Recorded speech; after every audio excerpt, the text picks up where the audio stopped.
Good morning student. सो अभी continue करते हैं हम लोग एटॉमिक स्ट्रक्चर।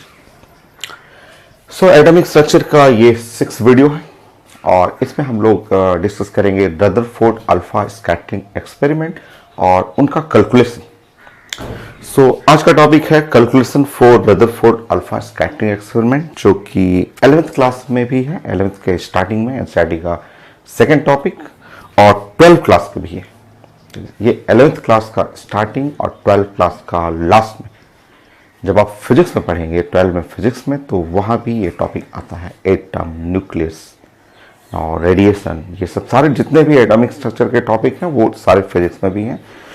तो ये 11th में भी यूज होगा, 12th में भी यूज होगा। काफ़ी बड़ा टॉपिक है और ये फंडामेंटल टॉपिक है, बहुत ज़्यादा इंपॉर्टेंट।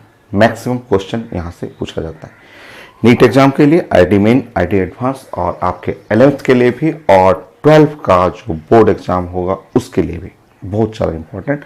तो मॉडर्न फिजिक्स में आता है आपका। इसमें लेक्चर 1, 2, 3 कंप्लीट हो गया है। 1, 2, 3, 4 ये चारों लेक्चर हम लोग एनसीईआरटी के एक एक लाइन जो सेटअप था रदरफोर्ड अल्फा स्कैटरिंग एक्सपेरिमेंट का, ऑब्जर्वेशन, रिजल्ट, नाउ जितने भी था, रदरफोर्ड मॉडल, डिफेक्ट, आइसोटोप, आइसोबर, ये कंप्लीट हो गया था।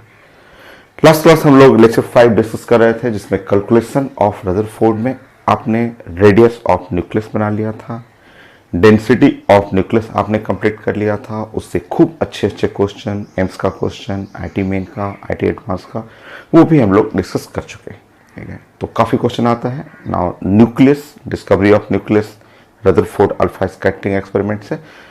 ये चीज़ें एनसीईआरटी में नहीं है। ये जो पॉइंट नंबर 5 या आज मैं डिस्कस करूँगा, अभी नेक्स्ट क्लास 1-2 क्लास और लगेगा, तो ये एनसीईआरटी में नहीं है। ये थोड़ा हायर केमिस्ट्री होता है जो कि एग्जाम कंपटीशन में पूछा जाता है, एम्स में या आपका आईटी एडवांस में ये पूछा जाता है आपको, तो पढ़ना है आपको। ठीक है, स्टार्ट करते हैं आज थर्ड कैलकुलेशन।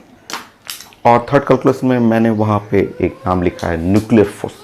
ठीक है, रदरफोर्ड अल्फा स्कैटरिंग एक्सपेरिमेंट में एक न्यूक्लियर फोर्स आता है, वो थ्योरेटिकल पार्ट है, थ्योरी पार्ट है।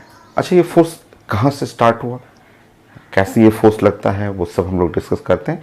क्वेश्चन न्यूमेरिकल नहीं है, थ्योरी है आपको। ठीक है, सबसे पहले लोग पूछे रदरफोर्ड से कि आपका इलेक्ट्रॉन, प्रोटॉन, न्यूट्रॉन, तो प्रोटॉन कहाँ रहेगा, तो रदरफोर्ड बोले न्यूक्लियस।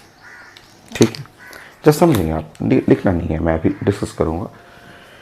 रदरफोर्ड से पूछा गया कि मान लीजिए 11 और ये 23 सोडियम है, और सोडियम में अगर मैं यहाँ पूछूं कि नंबर ऑफ प्रोटॉन्स, ये प्रोटॉन्स कितने हैं, तो प्रोटॉन्स बोला गया 11। ये 11 प्रोटॉन है, एटॉमिक नंबर के बराबर। प्रोटॉन्स का मतलब आप ऐसे लिख सकते हैं 11 प्रोटॉन, 11 P4 प्रोटॉन। प्रोटॉन का जो सिंबॉलिक फॉर्म है वो 11, और प्रोटॉन को H+ भी बोलते हैं। ये सब एक ही चीज़ है, P प्रोटॉन को H+ भी बोलते हैं। रदरफोर्ड से पूछा गया कि आपका जो प्रोटॉन है वो कहाँ रहेगा, तो वो बोले, रदरफोर्ड बोले कि ये सारे प्रोटॉन साइंस के न्यूक्लियस में होते हैं। ठीक है, न्यूक्लियस में। ठीक है, कितने प्रोटॉन, तो 11 प्रोटॉन। इसका मतलब उनसे बोला गया कि इसका मतलब आप ऐसे बहुत सारा ऐसे 11 पॉजिटिव चार्ज ऐसे ऐसे बनाना चाह रहे हैं। और जो साइंस का रूल है, जो 12th क्लास में पढ़ना है, या आप जानते हैं 10th क्लास में, कि अगर ये पॉजिटिव चार्ज है, लाइक चार्ज है, ये पॉजिटिव हुआ और ये भी पॉजिटिव है, तो लाइक चार्जेस जो होते हैं ये प्लस चार्ज, ये दोनों चार्ज जो है वो इलेक्ट्रोस्टैटिक रिपल्सन करेंगे। जानते हैं कि लाइक चार्जेस, ये लाइक चार्ज इलेक्ट्रोस्टैटिक रिपल्सन करेंगे, और जब रिपल्सन होगा तो न्यूक्लियस तो अनस्टेबल होगा, वो टूट जाना चाहिए। तो रदरफोर्ड से सब लोग ने ये क्वेश्चन किया, पूछा गया उनसे कि आपने जो बोला है अपने एटॉमिक मॉडल में कि neutron, proton present inside the nucleus, तो एनसीईआरटी में लिखा हुआ है electron revolve outside the nucleus, जो मैं सब कुछ पढ़ा चुका हूं। तो उनसे लोगों ने क्वेश्चन किया कि आप बोल रहे हैं कि proton present inside the nucleus. Let कोई भी न्यूक्लियस, कोई एटम को इमेजिन करिए, सोडियम मैंने ले लिया, 11 प्रोटॉन है, 11P, प्रोटॉन्स का सिंबल होता है H+, तो 11 प्रोटॉन H+। अगर ये न्यूक्लियस एकदम छोटा सा जगह, जो क्रिकेट का बॉल बहुत छोटा, हम लोग पढ़ चुके हैं कि एकदम छोटा सा न्यूक्लियस होता है, अगर उसमें 11 प्रोटॉन बहुत सारे पॉजिटिव चार्ज हैं, तो ये प्लस चार्ज साइंस में बोला जाता है कि ये रिपेल करेगा, इलेक्ट्रोस्टैटिक रिपल्सन हुआ। और अगर इलेक्ट्रोस्टैटिक रिपल्सन है तब तो न्यूक्लियस ऐसे क्रैक कर जाएगा, न्यूक्लियस ब्रेक कर जाएगा, न्यूक्लियस तो अनस्टेबल होगा। तो उनसे पूछा गया कि कैसे न्यूक्लियस आपका स्टेबल है, आखिर कोई भी न्यूक्लियस स्टेबल होता है कैसे? साइंस तो दिखा रहा है कि अनस्टेबल है, ठीक है। तब वहाँ पे साइंस में एक नया कॉन्सेप्ट आया, वो कॉन्सेप्ट है न्यूक्लियर फोर्स। अब यहाँ से हम लोग एक एक करके छोटे छोटे पॉइंट से डिस्कस करेंगे। नंबर 1,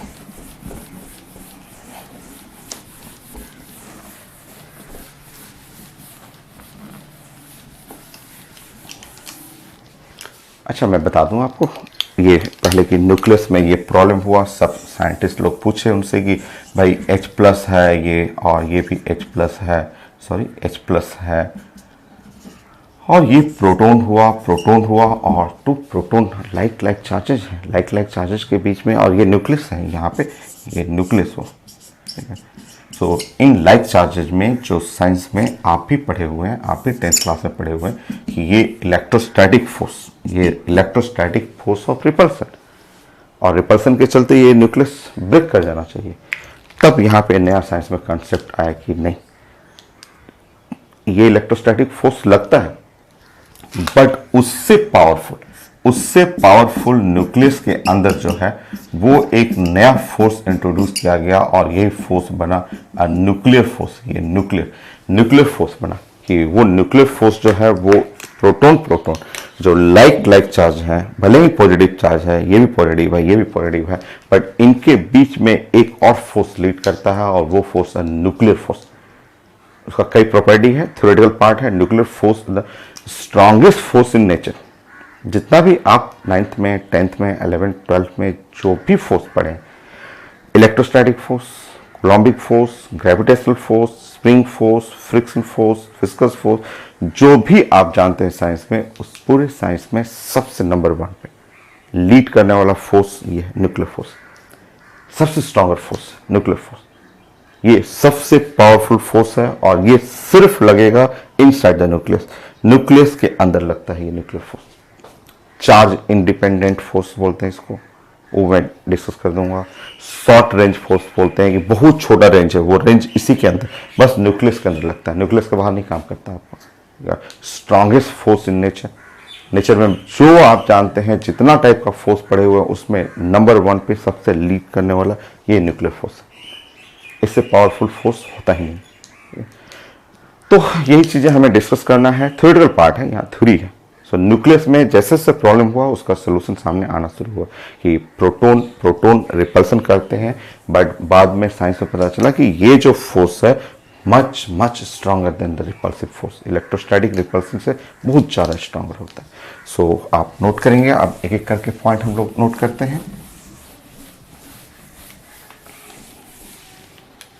कोई भी एग्जाम्पल ही आप ले लीजिए, कोई भी सोडियम, पोटेशियम, ऑक्सीजन, जो मन करे आप ले लीजिए। नंबर 1, मान लिया फ्लोरीन ले लें, 9 और 90 ऐसा कर लें। सो नंबर ऑफ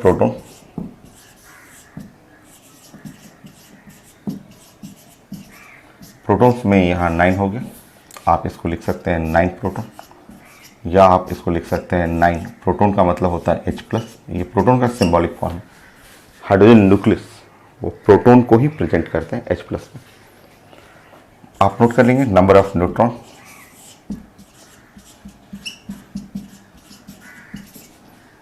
यहाँ हो जाएगा 10। आप जानते हैं कि 19 -9 घटाना है आपको, और ये 10 हो गया। 10 न्यूट्रॉन, 0 न्यूट्रॉन 1 ऐसे लिख सकते हैं। ये न्यूट्रॉन,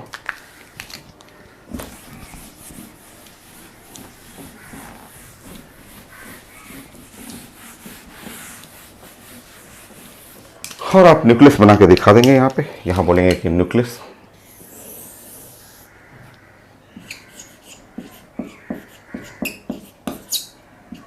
ये न्यूक्लियस हो गया।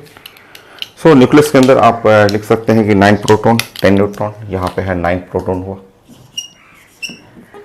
एंड 10 न्यूट्रॉन है। सो प्रोटॉन ऐसे लिखना होता है कि जैसे प्रोटॉन आप बना रहे हैं, ये H+, ये प्रोटॉन हुआ P।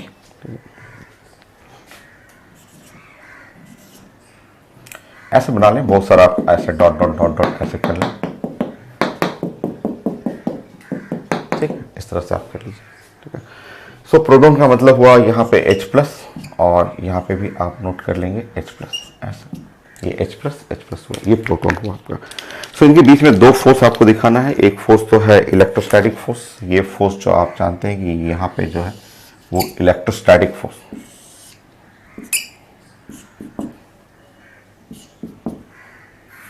यहाँ लिख लेंगे कि इलेक्ट्रोस्टैटिक,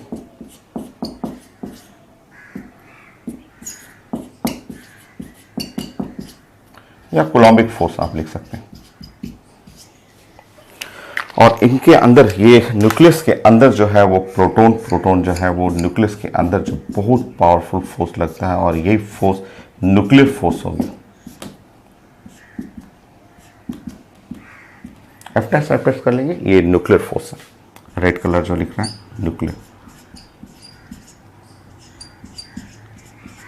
सो रेड कलर का जो फोर्स है वो न्यूक्लियर फोर्स हुआ, और ये न्यूक्लियर फोर्स जो है बहुत स्ट्रॉन्गर होता है, ठीक है, उसी के चलते ये स्टेबल होता है। सो न्यूक्लियस जो है वो स्टेबिलिटी न्यूक्लियस होता है, रीजन है कि ये न्यूक्लियर फोर्स जो है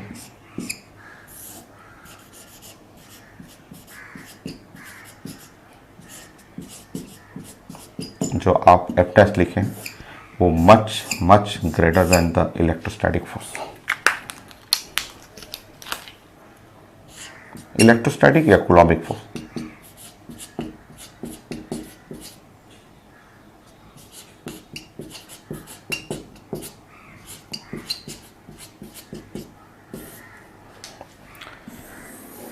सो इसी के चलते न्यूक्लियर स्टेबिलिटी गेन कर लेता है। कई लोग पूछते हैं कि ये रिपल्सन के चलते तो न्यूक्लियस टूट जाएगा, बट ऐसा नहीं होता। ये जो रेड कलर का फोर्स है, न्यूक्लियर फोर्स जो है वो लीड करता है, वो उसको बांध देता है, वो दोनों को बांधे रखेगा, और यहाँ पे इलेक्ट्रोस्टैटिक कम हो जाएगा और न्यूक्लियर फोर्स स्ट्रॉन्गर माना जाएगा। तो ये आपको नोट करना है। अब छोटे छोटे प्रॉपर्टी थ्योरेटिकल पार्ट है, आप नोट करेंगे इसको, मैं और प्रॉपर्टी बताता हूँ इसका।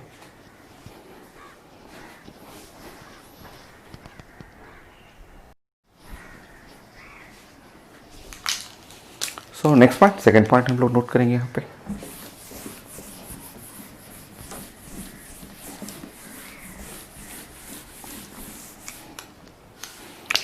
सो जो फोर्स देख रहे हैं आप, एफ रेड कलर का जो देख रहे हैं, एफ लिखेंगे या एफ टेस्ट लिखेंगे, तो ये न्यूक्लियर फोर्स हुआ, सेकेंड पॉइंट।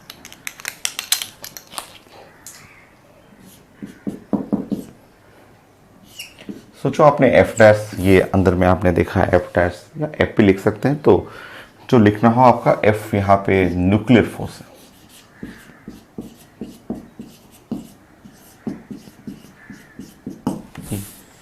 ये पूरे साइंस का, फिजिक्स का, केमिस्ट्री का, जितने भी फोर्स आप जानते हैं उसमें स्ट्रॉन्गर फोर्स में आता है, सबसे पावरफुल फोर्स में आएगा, तो strongest force in nature.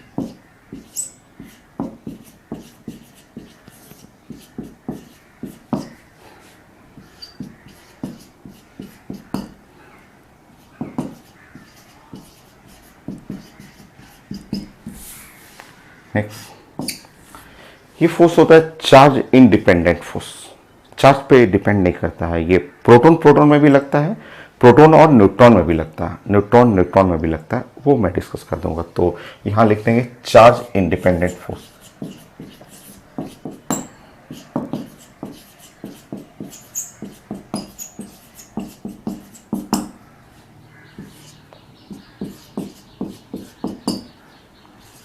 Attraction लिख लेंगे। न्यूक्लियर फोर्स हमेशा अट्रैक्शन रहेगा, रिपल्सन नहीं, ये charge independent force of attraction. अच्छा, नेक्स्ट पॉइंट जानना है इसके बारे में कि ये शॉर्ट रेंज फोर्स है, short range force.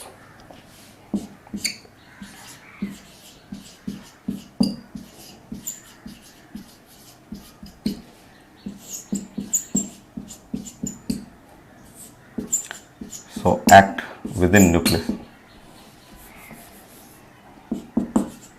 inside the nucleus.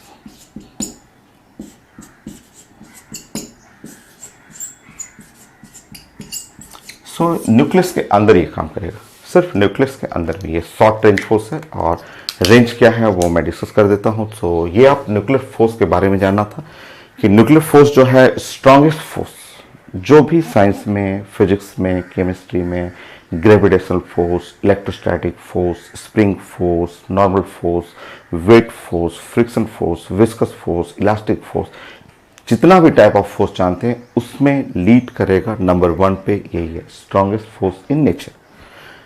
Charge independent force, ये चार्ज पे डिपेंड नहीं करता है, वो मैं डिस्कस कर देता हूं कि न्यूक्लियस में प्रोटॉन भी है ना और न्यूट्रॉन भी है, तो प्रोटॉन न्यूट्रॉन पे भी लगता है ये, और वो हमेशा अट्रैक्शन रहेगा। शॉर्ट रेंज फोर्स, बहुत छोटा रेंज है, बस न्यूक्लियस के अंदर लगता है तो रेंज पूछा जाता है, तो आप रेंज लिख लेंगे, रेंज आता है एग्जाम में।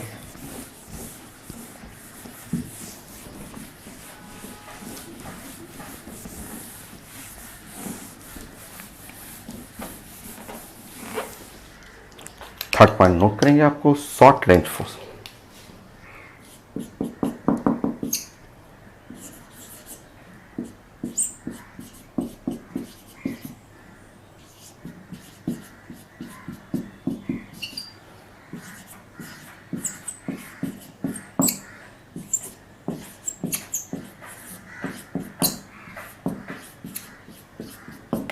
शॉर्ट रेंज फोर्स, ये तो ये है, आप न्यूक्लियस बना लेंगे।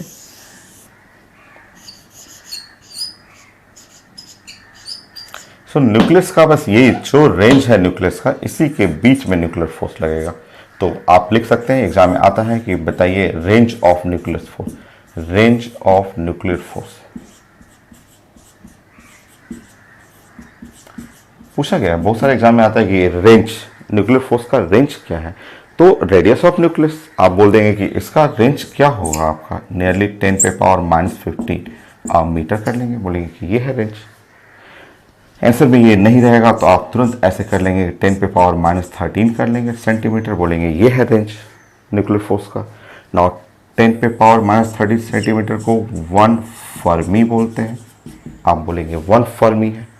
1 फर्मी को आप लिख सकते हैं 1 FM लिख सकते हैं, या कुछ नहीं रहेगा तो ये देखिएगा कि ये रेंज कितना है, तो रेडियस ऑफ न्यूक्लियस के रेंज में, क्योंकि इसी के अंदर तो लगता है न्यूक्लियर फोर्स का, यही जो न्यूक्लियस है इसी के अंदर में न्यूक्लियर फोर्स लगेगा, इसके बाहर नहीं लगता, इसके बाहर नहीं। तो न्यूक्लियर फोर्स नाम ही है, nuclear force with in nucleus. और जो न्यूक्लियस का रेडियस है, ये रेडियस जानते हैं, या तो -15 मीटर, -13 सेंटीमीटर, 1 फर्मी या 1 FM, या आप बोलेंगे कि रेडियस ऑफ न्यूक्लियस, तो with in the radius of nucleus, nucleus के अंदर ये, तो ये रेंज ऑफ न्यूक्लियर फोर्स जो आता है।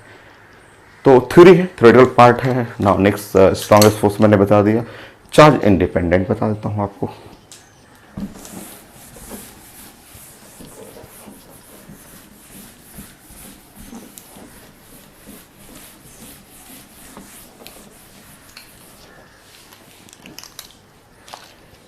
फोर्थ में आप लिखेंगे nuclear force,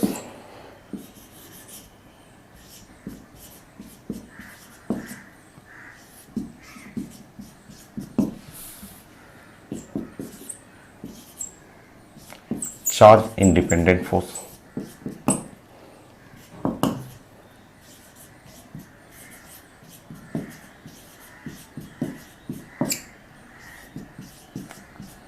force of attraction,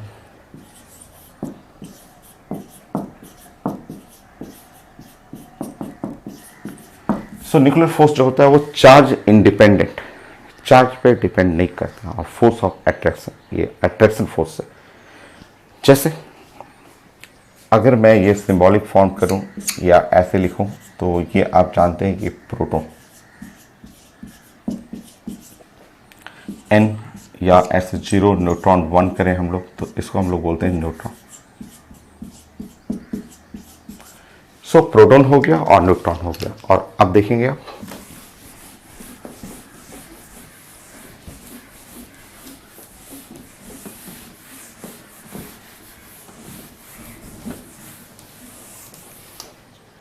next,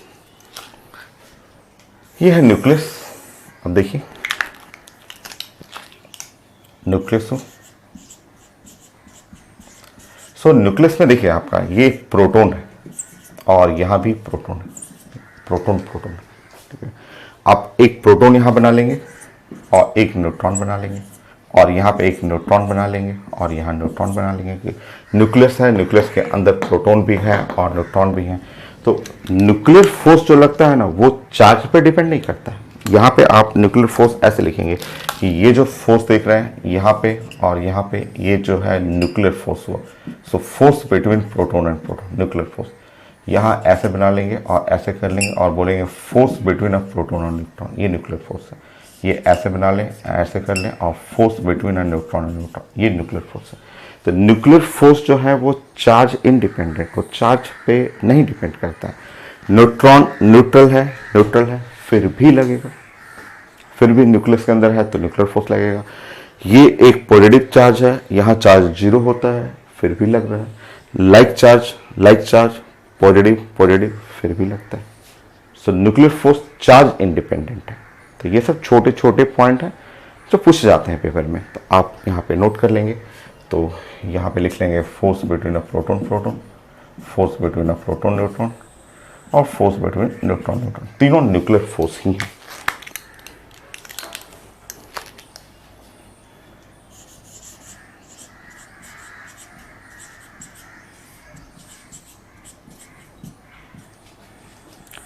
सो आप लिख सकते हैं force between a proton, force between a proton neutron, force between a neutron. ये अट्रैक्शन है, सारा फोर्स अट्रैक्शन है आपको। इनसाइड द न्यूक्लियस के अंदर जो लोग भी हैं सब पॉजिटिव हो, न्यूट्रल हो, पॉजिटिव न्यूट्रल दोनों के बीच में लगता है। नोट कर लेंगे।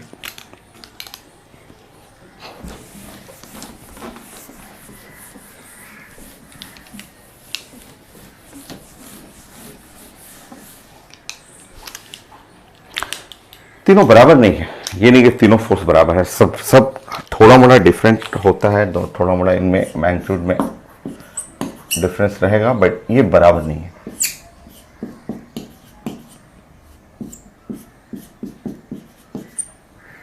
न्यूक्लियर फोर्स, तीनों न्यूक्लियर फोर्स है, बट ये नहीं कि इक्वल नहीं है, सब अलग अलग है। तो यह न्यूक्लियर फोर्स, ये सब जानना था। Nuclear force strongest force in nature, short range force है, चार्ज इंडिपेंडेंट है, लाइक चार्जेज में भी लगेगा, न्यूट्रल रहेगा वहां भी लगता है, सारा न्यूक्लियर फोर्स है, बट बराबर नहीं है। अच्छा, बुक में इनके बारे में लिखा हुआ कि इन तीनों में जो सबसे पावरफुल न्यूक्लियर फोर्स है वो है प्रोटॉन न्यूट्रॉन। क्यों है उसका रीजन नहीं लिखा हुआ है, मैं बट कोशिश करूंगा आपको समझाने के लिए।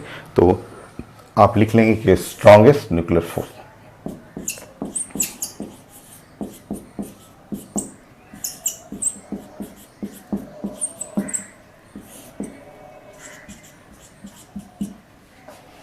वो है force between proton and neutron. ऐसे तीनों अच्छे हैं, तीनों स्ट्रॉन्ग फोर्स है, बट इन तीनों में अगर लीड करना हो, किसी एक को सबसे ज्यादा स्ट्रॉन्ग करना हो, तो force between a proton and neutron.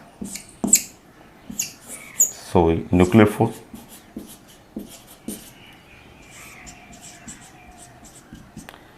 between proton and neutron,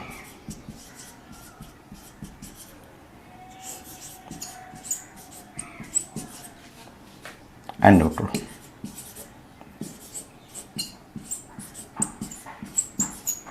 So nuclear force between proton neutron वो सबसे पावरफुल होगा। प्रोटॉन न्यूट्रॉन के बीच में जो फोर्स है सबसे पावरफुल है।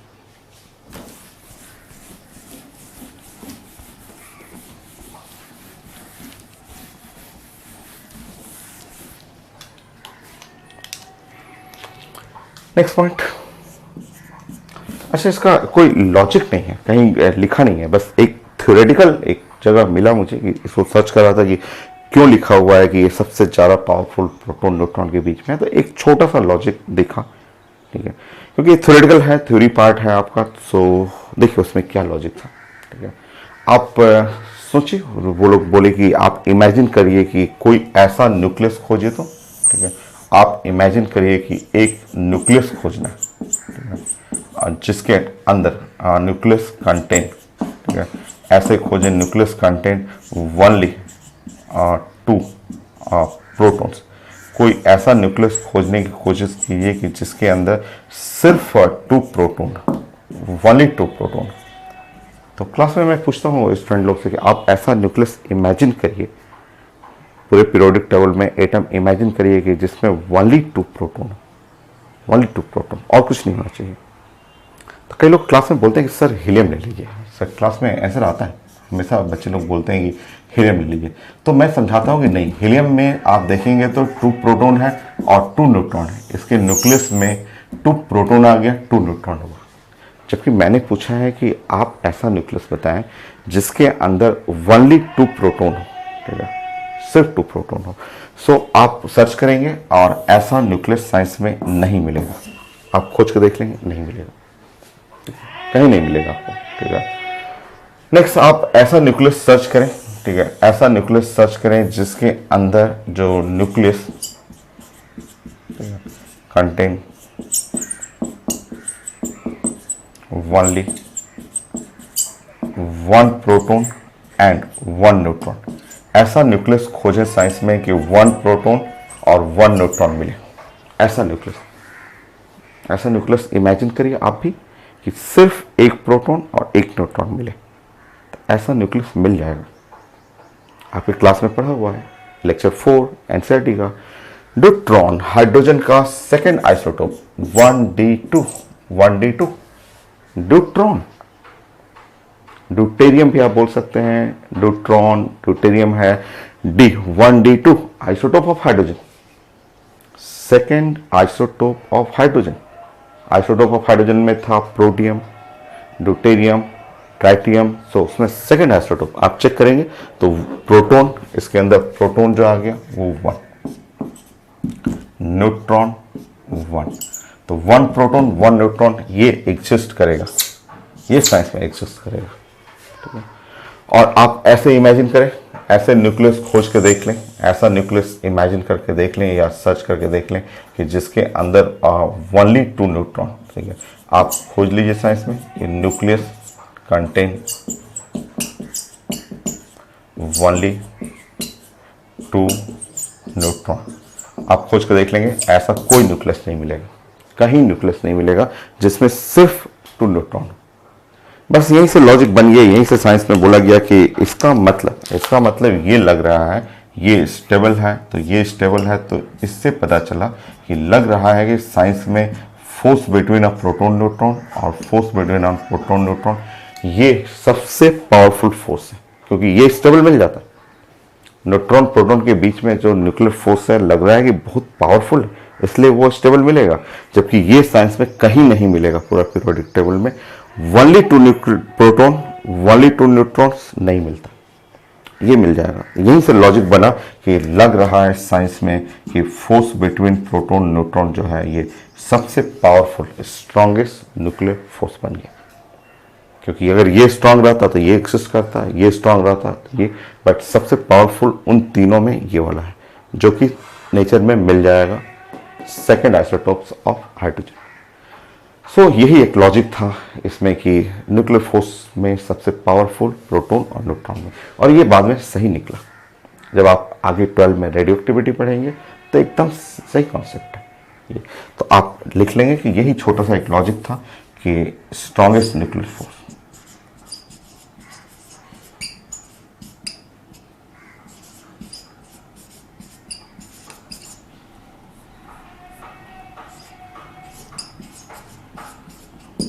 ये स्ट्रॉन्गेस्ट न्यूक्लियर फोर्स।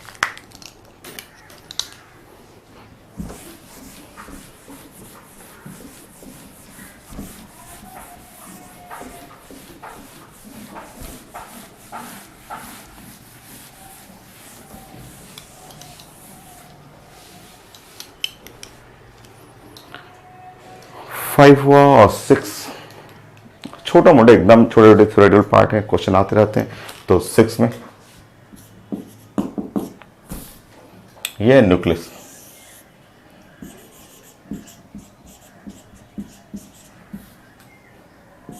आप जानते हैं इस पर चार्ज प्लस स्टडी है और ये इलेक्ट्रॉन है। मान लीजिए यहां पे ई माइनस, सो ये इलेक्ट्रॉन है, ये इलेक्ट्रॉन। तो अब आप बताएंगे कि ये न्यूक्लियस और इलेक्ट्रॉन न्यूक्लियस इलेक्ट्रॉन, ये पॉजिटिव सेंटर नेगेटिव सेंटर। तो न्यूक्लियस और इलेक्ट्रॉन में जो फोर्स लग रहा है, कई बार पूछा जाता है कि न्यूक्लियस और इलेक्ट्रॉन के बीच में जो फोर्स है, ये फोर्स क्या न्यूक्लियर फोर्स है या इलेक्ट्रोस्टैटिक फोर्स है? क्योंकि ये plus charge minus charge attract करेगा, तो ये क्या है आपका nuclear force, electrostatic force? Answer है इलेक्ट्रोस्टैटिक फोर्स। न्यूक्लियर फोर्स सिर्फ इस न्यूक्लियस के अंदर काम करता है, यहाँ सिर्फ न्यूक्लियस के अंदर काम करेगा, ठीक है। उसके बाहर जैसे ही गया वो इलेक्ट्रोस्टैटिक में आ गया। सो आप यहाँ पे लिखेंगे कि ये फोर्स जो है न्यूक्लियर फोर्स नहीं है, ये फोर्स जो है वो electrostatic force of attraction.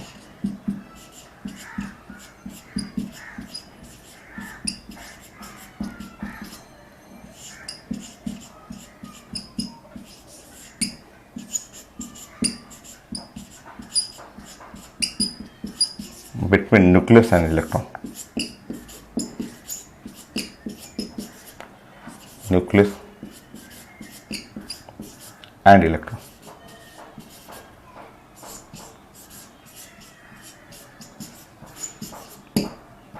So electrostatic force of attraction between nucleus and electron, ये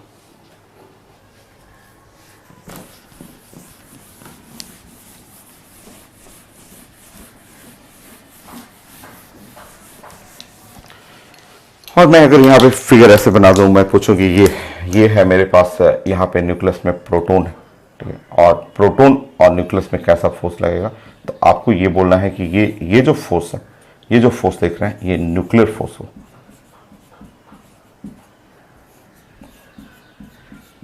तो प्रोटॉन जो है या न्यूट्रॉन है, जो भी है वहां पे न्यूक्लियर फोर्स है, न्यूक्लियर फोर्स रहेगा, ठीक है। और बाहर में है, देखिए न्यूक्लियस के बाहर है, न्यूक्लियस के बाहर तो इलेक्ट्रोस्टैटिक फोर्स होगी।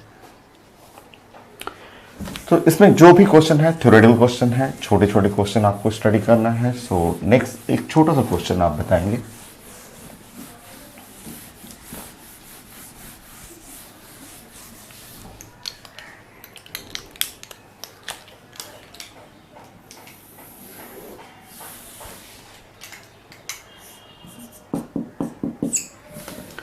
जैसे एक छोटा सा क्वेश्चन आया था, थ्योरेटिकल क्वेश्चन है, आसान सा क्वेश्चन। आप बताएंगे ये है न्यूक्लियस मेरे पास,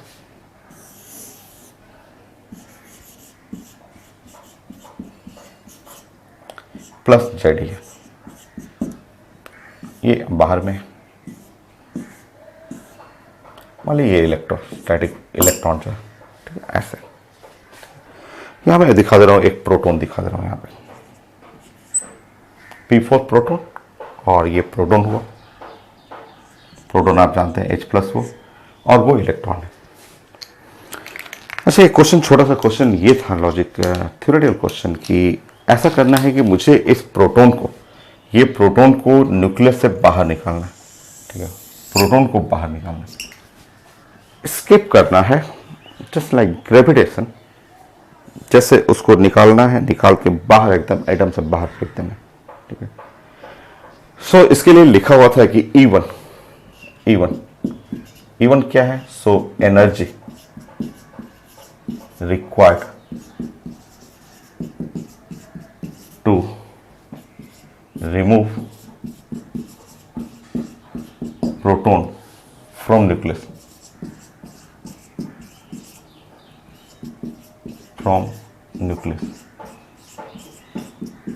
ठीक है, ये लिखा हुआ E1 लिखा हुआ कि energy required to remove proton from nucleus. इस प्रोटॉन को यहां से खींचना है, खींच करके ऐसे निकालना है और निकाल करके बाहर फेंकना है। इसके लिए एनर्जी रिक्वायर्ड है E1 एनर्जी रिक्वायर्ड है। नेक्स्ट क्वेश्चन फिर से लिखा हुआ था कि अगर आप इस इलेक्ट्रॉन को हटाना चाहेंगे, ये इलेक्ट्रॉन हटाना है, तो इस इलेक्ट्रॉन को रिमूव करने के लिए now E2 energy required to remove electron from atom, ये न्यूक्लियस नहीं है, एटम से, यहां से एटम से हटाना है, ठीक है। सो आप सोचिए, आप बताएंगे यहां पे कि कौन एनर्जी ज्यादा है, किसमें आपको ज्यादा एनर्जी देना पड़ेगा, कौन एनर्जी E1 E2 में कौन ज्यादा है, कौन हाई वैल्यू है। तो आप नोट कर लेंगे, बाकी आप सोचिए यहां पे कि एनर्जी रिक्वायर्ड टू रिमूव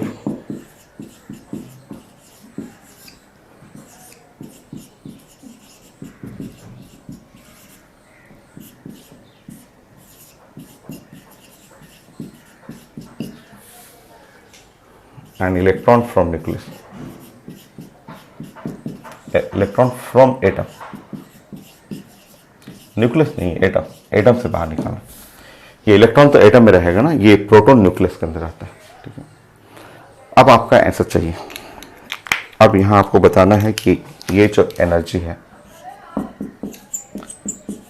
कौन सा एनर्जी हाई या लो, ये बताना है। कौन हाई है, किस में हाई एनर्जी रिक्वायर्ड होगा। ठीक है, किसको निकालना बहुत टफ है, बहुत मुश्किल है। आंसर है E1, E1 much much higher then E2, बहुत ज्यादा हाई है। क्योंकि आप जानते हैं कि ये देखिए, यहां बताइए, ये यहां भी अट्रैक्शन फोर्स है। ये जो फोर्स देख रहे हैं, ये like like charges, plus charge attraction force है। और ये अट्रैक्शन न्यूक्लियर फोर्स है, और यहां भी अट्रैक्शन है। ये आप जानते हैं कि ये जो फोर्स है, ये भी अट्रैक्शन है, ये भी अट्रैक्शन जानते हैं कि ये भी अट्रैक्शन फोर्स है। बट ये अट्रैक्शन जो ग्रीन कलर वाला जो न्यूक्लियर फोर्स है, वो attraction much much higher than electrostatic attraction. So आप जानते हैं कि ये जो फोर्स है, स्ट्रांग बॉन्डिंग है, very strong bonding, strong force है ये न्यूक्लियर फोर्स हुआ। और न्यूक्लियर फोर्स साइंस का सबसे पावरफुल फोर्स। तो ये बॉन्ड को तोड़ करके इसको निकालना बहुत टफ है। न्यूक्लियस से किसी चीज को निकाल के बाहर ले जाना बहुत टफ है, क्योंकि ये पूरे साइंस का सबसे पावरफुल फोर्स है इनके बीच में, न्यूक्लियस के बीच में, न्यूक्लियस के अंदर में। यहाँ पे ये न्यूक्लियर फोर्स है, ये इलेक्ट्रोस्टैटिक फोर्स है, ये भी अट्रैक्शन है, लाइक लाइक चार्ज देखिए, प्लस प्लस है, फिर भी अट्रैक्शन है। और ये जो है आपका प्लस है और माइनस है, ये भी अट्रैक्शन है। बट न्यूक्लियर फोर्स जो होता है बहुत स्ट्रॉन्गर होता है। तो यहाँ पे आप लिख लेंगे कि ये जो आप न्यूक्लियर फोर्स देख रहे हैं, ये ग्रीन कलर वाला जो देख रहे हैं, सो ये न्यूक्लियर फोर्स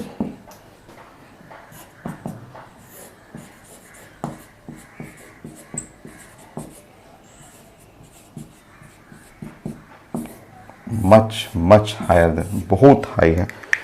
किससे, तो ये इलेक्ट्रोस्टैटिक फोर्स है, इलेक्ट्रोस्टैटिक या कोलॉम्बिक फोर्स है।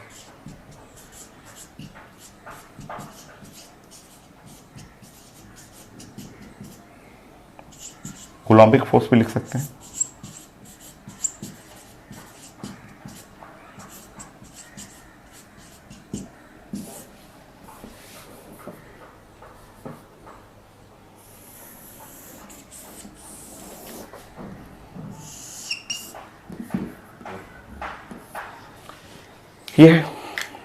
ये आपको लिखना था। तो ये था न्यूक्लियर फोर्स में, यही क्वेश्चन है जो मैंने आपको बताया। कंप्लीट थ्योरेटिकल पार्ट है, एकदम सिंपल सा। रेंज चाहिए, चार्ज इंडिपेंडेंट स्ट्रॉन्गेस्ट फोर्स है inside the nucleus, proton neutron सबसे हाई होता है। और ये न्यूक्लियर फोर्स यहाँ पे अंदर में, न्यूक्लियस के अंदर, रेंज मैंने बता दिया। ये जबकि इलेक्ट्रोस्टैटिक फोर्स है, ये बहुत पावरफुल फोर्स है। अब जब बहुत स्ट्रांग फोर्स होगा तो इसको तोड़ना, एनर्जी दे के बाहर निकालना बहुत टफ, बहुत मुश्किल है। ठीक है, तो ये था आपका क्वेश्चन न्यूक्लियर फोर्स का। सो यही था न्यूक्लियर फोर्स, छोटा सा। नेक्स्ट न्यूक्लियर चार्ज डिस्कस करते हैं। सो आप नोट करेंगे।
सो नेक्स्ट कैलकुलेशन में थ्योरेटिकल पार्ट ये भी है, छोटा सा है, न्यूक्लियर चार्ज, ये तो काफ़ी छोटा है, तो आप डिस्कस कर लेंगे यहाँ पे। So nuclear charge next.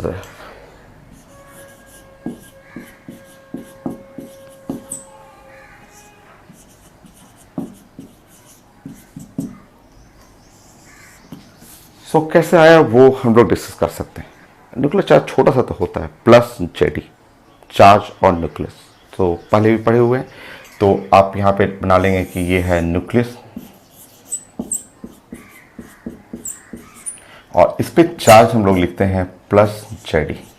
सो यही न्यूक्लियर चार्ज बन गया।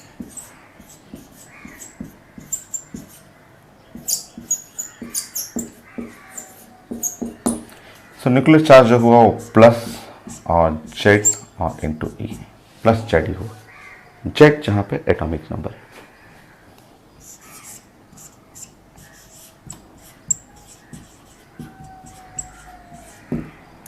ई जो हो गया वो है 1.6 इंटू 10 पे पावर माइनस 19 कूलॉम। किस तरह न्यूक्लियर चार्ज प्लस जेडी ऐसे पढ़ना आपको। तो कोई भी, जैसे आप कोई भी जान रहे हैं, यूरेनियम ऐसे पूछ देता है, यूरेनियम न्यूक्लियस, बस ऐसे बोल देगा कि यूरेनियम न्यूक्लियस।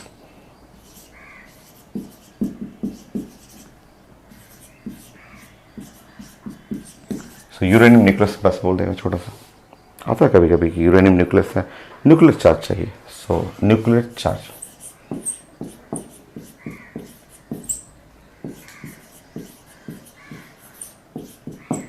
सो आप ध्यान रखेंगे प्लस जेडी, ये है प्लस जेडी, बस ऐसे लिखते हैं। अब यूरेनियम तो सबको जानना है, एग्जाम में बस ऐसे लिखे यूरेनियम न्यूक्लियस का चार्ज चाहिए। तो यूरेनियम का एटॉमिक नंबर, ये तो जनरल नॉलेज का है, बैंक के स्टूडेंट भी जानते हैं, यूरेनियम का एटॉमिक नंबर 92 होता है, बाकी एटॉमिक वेट 235, 238, 237 वेरी करते रहता है। तो ये यूरेनियम 92 जो atom bomb, hydrogen bomb, nuclear reactor, बहुत कॉमन एटॉमिक फ्यूल में यूज होता है। सो यहाँ प्लस जेडी, सो यहाँ इसका एटॉमिक नंबर हुआ प्लस और जेड, जेड का मतलब 92 इंटू ई, मैग्नीट्यूड में चाहिए तो प्लस 92 और ई का मतलब हुआ 1.6 10 पे पावर माइनस 19 कूलॉम। कूलॉम को सी से भी लिख सकते हैं। तो ऐसे न्यूक्लियर चार्ज किसी भी एटम का पूछ देता है तो उसके लिए एटॉमिक नंबर पता रहेगा, तुरंत आप बना लेंगे।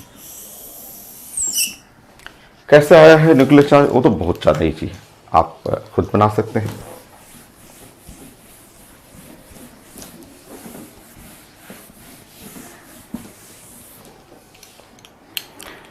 चेक कर लीजिए, जो मर्जी हो आप, मान लीजिए कि सोडियम ही पढ़ना है आपको तो सोडियम ले लीजिए, सोडियम 11 और 23। चलिए इसमें आप जेड बना लेंगे, जेड इज इक्वल टू 11। ठीक, आप बाकी लिख लें, कितने न्यूट्रॉन, कितने प्रोटॉन, कितने इलेक्ट्रॉन्स लिख सकते हैं। So number of proton 11, number of neutron 12, 23 minus 11 12, number of electron 11, एकदम इजी से। नेक्स्ट इसका न्यूक्लियस बना लेंगे। तो न्यूक्लियस में आप जानते हैं इस न्यूक्लियस के अंदर 11 प्रोटॉन रहेगा और 12 न्यूट्रॉन, जानते हैं ये। अब इस न्यूक्लियस पे चार्ज चाहिए, चलिए चार्ज देखते हैं।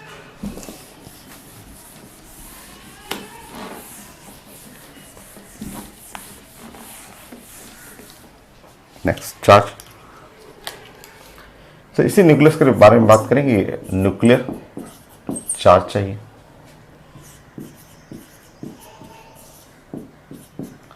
सो ऐसे नोट करेंगे 11 proton 12 neutron, so 11 into charge on proton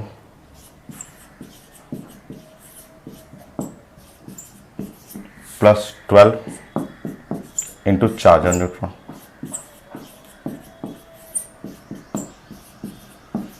ठीक है, ये न्यूक्लियर चार्ज हुआ। अच्छा नेक्स्ट करेंगे 11 into charge on proton, proton का मतलब होता है H प्लस, ये H प्लस, या ऐसे भी लिख सकते हैं 11 और चार्ज ऑन प्रोटॉन, प्रोटॉन का मतलब H प्लस हुआ और प्लस 12। आप जानते हैं न्यूट्रॉन पे चार्ज जीरो होता है, न्यूट्रॉन पे चार्ज जीरो हुआ, तो ये टर्म तो ऐसे ही कैंसिल हो गया। 12 चार्ज ऑन न्यूट्रॉन, न्यूट्रॉन पे चार्ज तो जीरो होता है। Next 11 into charge on proton, charge on proton H plus पे चार्ज हो गया प्लस E, पॉजिटिव है, पॉजिटिव चार्ज, और एक पॉजिटिव का मतलब E प्लस E। और 11 का मतलब क्या हुआ, जेड हो गया, देखिए Z into plus E, so multiply करेंगे तो प्लस जेड E। यही साइंस में बन गया न्यूक्लियर चार्ज।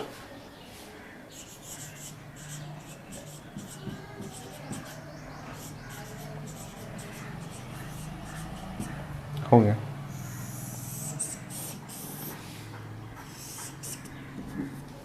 प्लस जेडी, ठीक है, एकदम छोटा सा टॉपिक था, न्यूक्लियर चार्ज। नेक्स्ट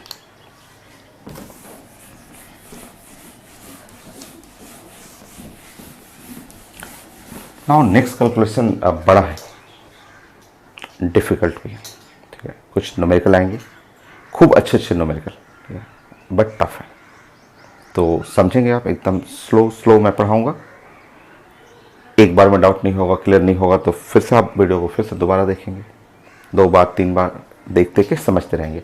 मैं एकदम स्लो समझाऊंगा। क्वेश्चन भी इसका कुछ आईडी क्वेश्चन बहुत ज़्यादा टफ है, बट करेंगे, हम लोग करेंगे।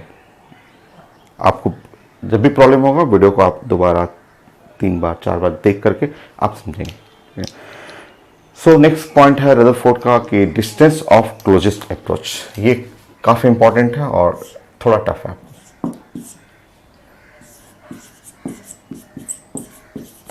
नेक्स्ट करेंगे calculation 4, distance of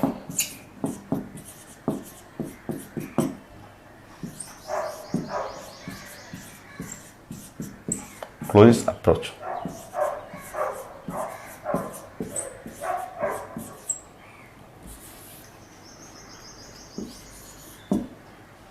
alpha particle,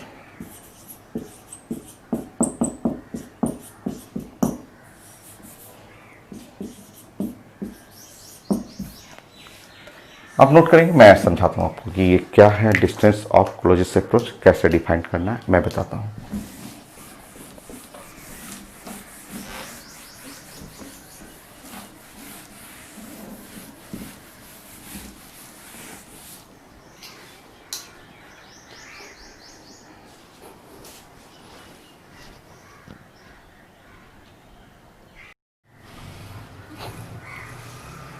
so next point distance of closest approach है, ये बड़ा है थोड़ा और डिफिकल्ट भी, ठीक है, तो पहले मैं समझा देता हूँ कि ये है क्या, ठीक है, कैसे कैलकुलेट करना है, मैं स्टेप बाय स्टेप छोटा छोटा पार्ट ब्रेक कर करके मैं समझा दूंगा आपको।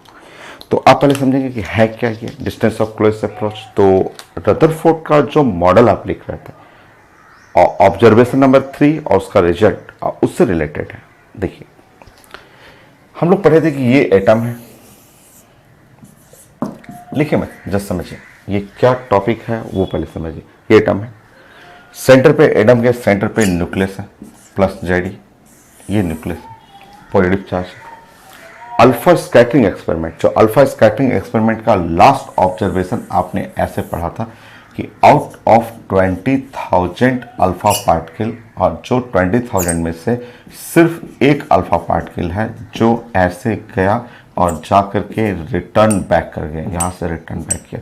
सो 20,000 में से एक अल्फा रिटर्न बैक कर गया था, ये पढ़े हुए, ये एनसीईआरटी में भी लिखा हुआ है, आपने भी रिजल्ट बना लिया है, ऑब्जर्वेशन और रिजल्ट सब कुछ कंप्लीट कर लिया आपने। अब इसका एक न्यूमेरिकल पार्ट है कि जब अल्फा को आपने पॉइंट ए, इस पॉइंट ए से इसको आपने प्रोजेक्ट किया तो ऐसे जाने लगा अल्फा, ऐसे जा करके इस पॉइंट बी से, यहाँ से बी पॉइंट से इस पॉइंट बी जो है यहाँ से वो रिटर्न बैक कर गया। वो छुएगा नहीं, न्यूक्लियस को छू नहीं सकता क्योंकि ये पॉजिटिव चार्ज है, ये भी पॉजिटिव चार्ज है, लाइक चार्जेस एक दूसरे को रिपेल करेंगे और रिपल्सन के चलते ये यहाँ से गया और धीरे धीरे यहाँ बी पॉइंट से रिटर्न बैक करेगा, छुएगा नहीं। अगर ये जाके इस न्यूक्लियस को छू देगा तब तो न्यूक्लियस आने नहीं देगा, तब तो न्यूक्लियस पकड़ के अंदर रख लेगा, क्योंकि न्यूक्लियस के अंदर एक न्यूक्लियर फोर्स लगता है, स्ट्रॉन्गेस्ट न्यूक्लियर फोर्स। तो छुएगा नहीं, ये छू नहीं सकता है, छुआ तब तो नहीं आ पाएगा, तब तो गैप मिसिंग हो जाएगा। तो छूना नहीं है, ये जाएगा, जा करके ऐसे जा करके ये पॉइंट बी पॉइंट से रिपल्सन के चलते रिटर्न बैक कर गया। सो हमें कैलकुलेट करना है ये डिस्टेंस ऑफ क्लोजेस्ट अप्रोच, इसी को बोलते हैं कि वो कितना क्लोज तक पहुंचा, न्यूक्लियस के कितना क्लोज। ये जो डी बोलते हैं, ये लिखा हुआ है distance, D for distance, length, ठीक है, डिस्टेंस निकालना है। क्लोजेस्ट अप्रोच, अप्रोच पहुंचना, क्लोज का मतलब नजदीक, कितना नजदीक पहुंचा था, ठीक है। ये जो न्यूक्लियस से बी पॉइंट का जो डिस्टेंस है, यही distance of closest approach calculate करना है आपको। तो टर्म पहले समझेंगे कि calculation for distance of closest approach, ये आपको जानना है। सो अल्फा पार्टिकल 20,000 में से 1 अल्फा पार्टिकल जब आप प्रोजेक्ट किए थे तो वो रिटर्न बैक हुआ था, रिटर्न बैक पॉइंट बी से लौट आएगा, और distance of point B from centre of atom, वही है distance of closest approach. D निकालना है, उसके लिए न्यूमेरिकल क्वेश्चन भी है, मेडिकल में एम्स में थ्योरी भी पूछ चुका है, आईटी के कुछ क्वेश्चन बहुत ज़्यादा अच्छे हैं, ठीक है। सो ये आपको डी पे कैलकुलेशन है, तो थ्योरी भी है, इसका रिजल्ट भी है। पहले रिजल्ट मैं डिराइव करता हूँ, स्लो एकदम स्लो मैं समझाऊंगा, ठीक है। बट शुरू से बोल रहा हूँ, टफ है, एक बार नहीं समझ में आएगा, वीडियो को फिर से दोबारा आप देखेंगे, फिर से समझ में नहीं आएगा, 3 बार देखेंगे, बट ये बार बार आप देख करके समझिएगा। टफ जो होता है वो बहुत ज़्यादा इंपॉर्टेंट होता है, तो इसमें से बहुत क्वेश्चन आपको मिल जाएगा। नेक्स्ट, मैं इसको हटा देता हूँ, अभी नोट मत करिए, मैं एकदम स्लो एकदम छोटा चीज़ें से बताते रहूँगा आपको, तो एकदम स्लो हम लोग सीखते हैं। क्या क्या सीखना है, चलिए एकदम स्टेप बाय स्टेप धीरे धीरे सीखेंगे। नंबर 1, सबसे पहले तो आप अल्फा पार्टिकल को लिख लें। सो अल्फा पार्टिकल का सिंबॉलिक फॉर्म होता है 2He++, हम लोग पढ़ चुके हैं, ऐसे लिखना है। या आप इसको लिखेंगे हीलियम का न्यूक्लियस,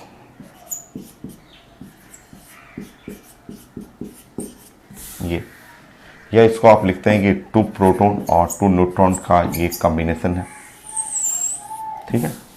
तो ये पहले आप सिंबॉलिक फॉर्म जानेंगे, जरूरत है हमको, ठीक है। हमको इस अल्फा का चार्ज चाहिए, क्यों, चार्ज ऑन अल्फा,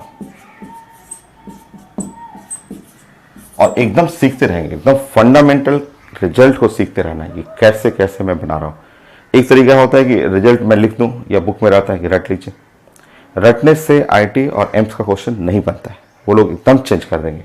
आप साइंस को समझे रखिएगा तो उनका जितना वेरिएशन होगा वो आप पकड़ लेंगे कि हाँ ये कहाँ कहाँ चेंजेस करना है आपको, ठीक है। तो रटना नहीं है, साइंस को समझना है। तो चार्ज ऑन अल्फा, तो देखेंगे ध्यान से, अल्फा का सिंबॉलिक फॉर्म है हीलियम 4++, तो जो 2 पॉजिटिव चार्ज है तो उसको लिखेंगे +2E। सो एक तो सिंबॉलिक फॉर्म ऐसे लिख सकते हैं +2E चार्ज ऑन अल्फा, ऐसे लिख सकते हैं। और अगर आपको न्यूमेरिकल डाटा चाहिए तो आप यहाँ पे कर लेंगे +2 मल्टीप्लाई बाय 1.6 10⁻⁻19 और कूलम, तो ऐसे भी लिख सकते हैं,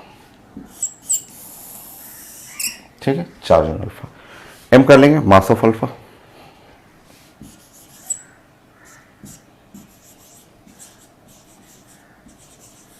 सो अल्फा का मास ऑफ अल्फा में वो आप सेट करेंगे 2 प्रोटॉन + 2 न्यूट्रॉन, ऐसे।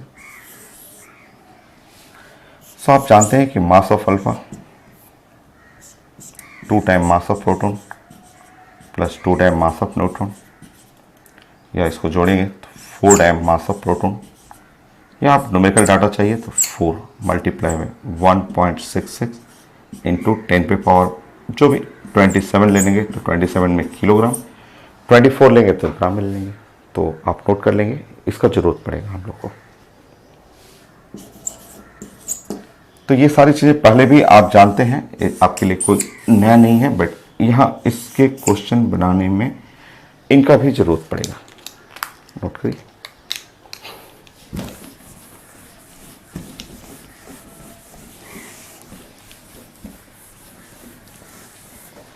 सेकेंड पॉइंट,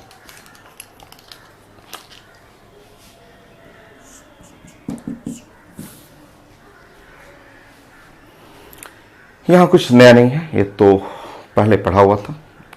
अच्छा, एक नया पॉइंट यहां मिलेगा। ठीक है, ये 12th क्लास का एक रिजल्ट है जो आपको फिजिक्स के टॉपिक में भी यूज होगा और जब आप केमिस्ट्री पढ़ेंगे वहां भी इसका यूज होता है। ठीक है, तो एक 12th क्लास का रिजल्ट मैं यहां पे नोट करता हूं। फ्रॉम इलेक्ट्रोस्टैट,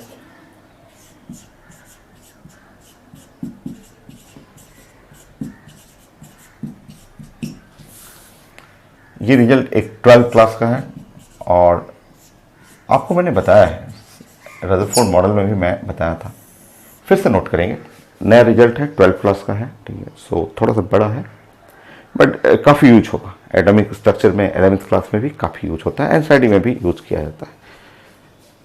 एक चार्ज है आपके पास, Q1 चार्ज है। सोचिए कि एक चार्ज है, Q2 चार्ज है। ठीक है, और इनके बीच में डिस्टेंस है R है, लाइक चार्जेस हैं, Q1 और Q2 है। तो इनके बीच में जो होगा रिपल्सन, ये रिपल्सन F इस साइड में यहाँ पे हुआ रिपल्सन फोर्स और यहाँ पे भी रिपल्सन है। ये रिपल्सन जो होगा इलेक्ट्रोस्टैटिक या कूलॉम्बिक रिपल्सन है और इनका मैग्नीट्यूड और इनके लिए एनर्जी आपको लिखना है। सो F नोट करेंगे। सो इलेक्ट्रोस्टैटिक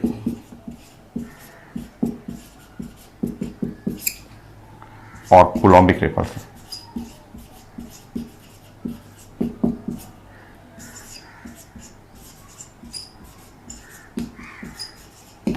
सो इलेक्ट्रोस्टैटिक या कूलॉम्बिक रिपल्सन जब पढ़ेंगे तो ये होता है 1/4 पाई एप्सिलॉन नॉट और यहाँ चार्ज होता है Q1 इंटू Q2 और डिवाइड बाई R स्क्वायर। ये है रिजल्ट, R का स्क्वायर।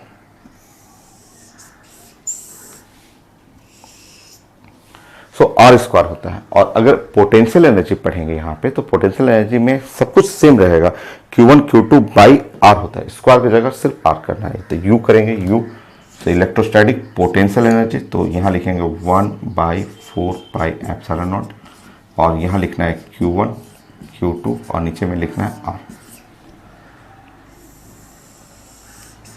सो स्क्वायर नहीं, यहाँ R लिखेंगे और ये U जो है इलेक्ट्रोस्टैटिक पोटेंशियल एनर्जी का होता है।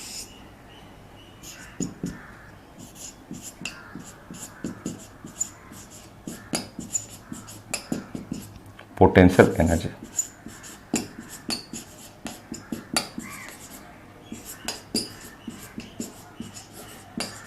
ये है इलेक्ट्रोस्टैटिक पोटेंशियल एनर्जी और ये फोर्स हो गया। अच्छा, इसमें टर्म क्या क्या है वो आपको पहले पढ़ा चुका हूँ। 1/4 पाई एप्सिलॉन नॉट कांस्टेंट है और इसका वैल्यू जो होता है 9 इंटू 10⁹। तो आप नोट कर लेंगे, इसका जरूरत पड़ता है। मैं रदरफोर्ड मॉडल में भी यूज किया हुआ है मैंने इसको और वहां पे भी मैंने डाटा लिखवाया था। फिर से नोट करेंगे, ये लिखवाया हुआ डाटा मैंने बताया था कि ये इसमें क्या क्या टर्म है। तो 1/4 पाई एप्सिलॉन नॉट ये कांस्टेंट है,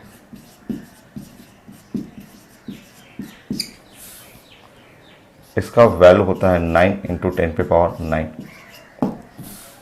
यूनिट न्यूटन मीटर स्क्वायर पर कूलॉम स्क्वायर, ये वैल्यू। सो 9 इंटू 10⁹, ये जरूरत है आपका। कैलकुलेशन जब करेंगे तो उसमें इसका जरूरत पड़ेगा। इसमें पाई एप्सिलॉन नॉट लिख सकते हैं। पाई जो है वो तो मैथमेटिकल कांस्टेंट है 3.14 और एप्सिलॉन नॉट को हम लोग बोलते हैं परमिटिविटी ऑफ फ्री स्पेस। ये सारे नए टर्म हैं, 9th में एकदम ये सब टर्म नहीं यूज होता था। तो ये है परमिटिविटी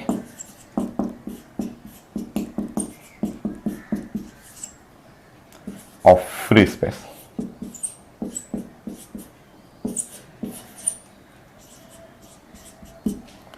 सो परमिटिविटी जो हो गया वो इसका रिजल्ट होता है 8.85। ये भी कांस्टेंट है। सो मैं यहाँ मैग्नीट्यूड लिखवा दे रहा हूँ, 10⁻⁻12 होता है और यूनिट हो गया कूलॉम स्क्वायर न्यूटन पर मीटर स्क्वायर।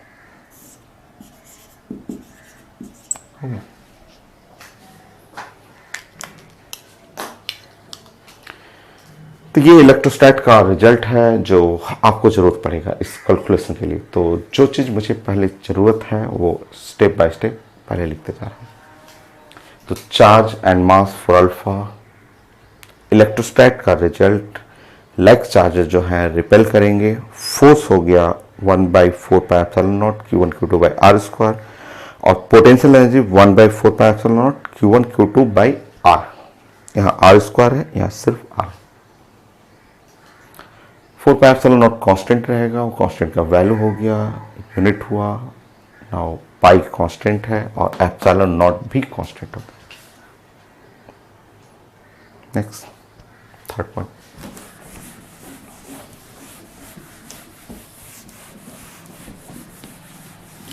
एकदम slow slow step by step कुछ नए पॉइंट मिल रहे हैं, तो उसको आप समझते रहेंगे। आगे 12 में काफ़ी यूज होता है और 11th में भी तो यूज होगा।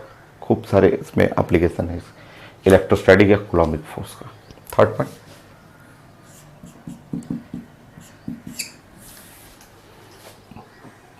अब आप बताएंगे यहाँ पे आपने बोला था कि एक चार्ज है Q1 और एक चार्ज है Q2, डिस्टेंस है R, और आपने लिखा कि इसका पोटेंशियल एनर्जी, ये है पोटेंशियल एनर्जी।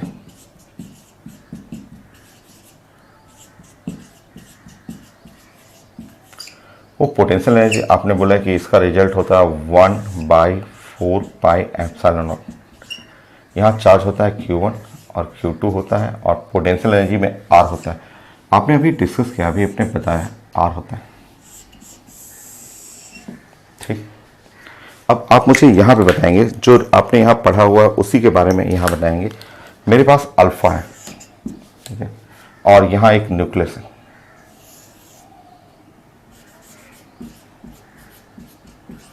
अल्फा है और ये न्यूक्लियस है। इन दोनों के बीच में डिस्टेंस, यहाँ से यहाँ के बीच में डिस्टेंस जो है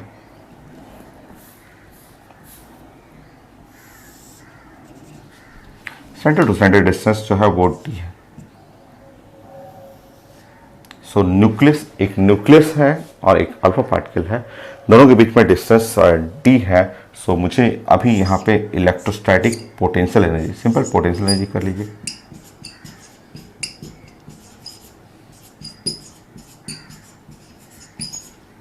चलिए बोलिए तो यहाँ पे 1/4πε0, ठीक है।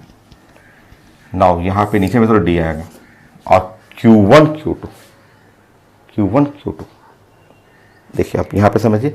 यही तो मैंने समझाया था कि अल्फा जो होता है हीलियम प्लस प्लस है, और इसका चार्ज जो हुआ इस पे चार्ज कहलाता है +2e। क्या आप जानते हैं क्या? इसलिए मैं स्टार्टिंग का पॉइंट बताया था कि अल्फा पे जो चार्ज है +2e। सो यहाँ पे लिखेंगे Q1 की जगह 2e लिखना है इंटू Q2। न्यूक्लियस का जो चार्ज होता है, आप जानते हैं कि न्यूक्लियस का चार्ज जो हुआ वो है प्लस और ZE, न्यूक्लियर चार्ज जो है प्लस ZE। तो यहाँ पे लिखना है Z इंटू ई। ये है Q1 Q2 by R. Alpha का चार्ज है 2e, न्यूक्लियस का चार्ज है ZE, R divide by D हो गया। सो इसको बनाना सीखें कि ये चार्ज है, पोटेंशियल एनर्जी, उसको कैसे यहाँ पे लिखना है एटॉमिक स्ट्रक्चर में, जो आसान है। इसलिए मैं स्लो एकदम धीरे धीरे स्टेप बाय स्टेप समझा रहा हूँ कि कुछ 12 क्लास का चीज़ें हैं तो पहले मैं बताया, उसको कैसे रिलेट करना है वो मैं समझाया। रिजल्ट बड़ा आसान है बट है नया, टफ है, इसलिए एकदम धीरे धीरे ब्रेक करते हुए चलेंगे हम लोग। 10 पॉइंट तक जाएंगे तब जाके हम लोगों को कुछ अच्छे क्वेश्चन, कुछ रिजल्ट का एप्लीकेशन वो समझ में आएगा। अभी थर्ड पॉइंट, फोर्थ,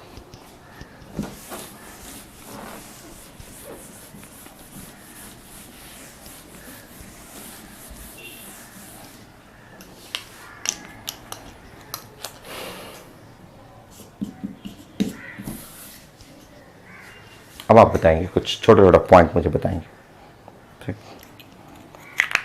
मुझे ड्राइंग करने दीजिए फिर बताइएगा।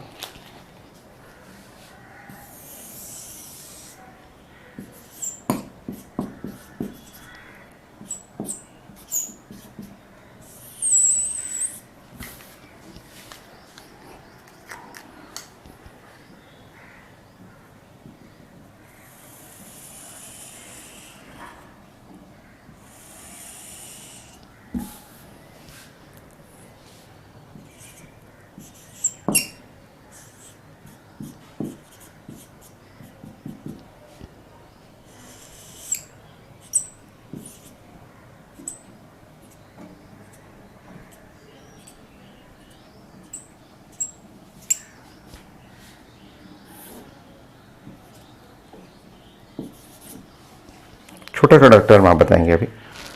आप ड्राइंग कर सकते हैं, ड्राइंग आप कर लीजिए। अब आप ड्राइंग कर लीजिए, मैं आपसे कुछ टर्म पूछूंगा, अब आप बताएंगे। आप ड्राइंग कर सकते हैं, आप ऐसे ड्राइंग कर लेंगे और अब आप यहाँ लिख सकते हैं कि ये डिस्टेंस ऑफ क्लोजेस्ट अप्रोच कितना नज़दीक तक पहुंचा हुआ है। सो ये डी कैलकुलेट करना है।